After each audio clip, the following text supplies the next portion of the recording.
Sunday night சும்மா வெளியே போகலான்னு பார்த்தா திடீர்னு பார்த்தா ஒரு ரோட்டு கூட பார்த்தா சமையான கூட்டம். என்னடா இவ்வளோ கூட்டம் இருக்கேன்னு கிட்ட போய் பார்த்தா ஒரு அண்ணன் சுட சுட சுட சுட வடை அப்படியே மெதுவடை போட்டுட்டு இருக்காருங்க. அப்படியே அந்த எண்ணெயில் போட்டு அந்த மெதுவடல் பாருங்க அப்படி சிரிக்குது, பரபர பரபர பரபர பரபரன்னு அப்படி சிரிக்குது. பார்த்தனே நாக்கு உரிச்சு.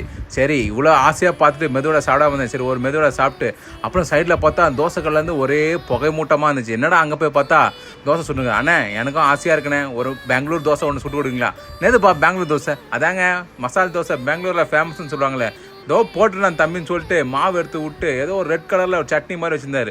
என்ன கொஞ்சம் பார்த்து தேய்ங்கண்ணே, ரொம்ப தைச்சிடாதீங்க, பயமாக இருக்குது காரத்தை பார்த்தேண்ணே. இல்லைடா தம்பி கொஞ்சமாக தைக்கிறேன்னு சொல்லிட்டு அப்புறம் பால் மாதிரி எடுத்து பார்த்தா பொட்டேட்டோ உருளைக்கிழங்கு வச்சாரு. அண்ணா இதாண்ணா மசால் தோசையா? அடப்பாவீங்களா? சரிண்ணே அப்படியே ரோல் பண்ணி அழகாக கொடுங்கண்ணே, சாப்பிட்டு பார்க்குறேன். இந்தோ அழகாக பண்ணி தரேன்டா தம்பி, சாப்பிட்டு பார்த்துட்டு சொல்கிறான்னு சொன்னார். சரிண்ணே கொடுங்கண்ணே சொல்லிட்டு அப்படியே வெயிட் பண்ணி சாப்பிட்டோம் பாருங்க. அப்படி ஒரு ருசி.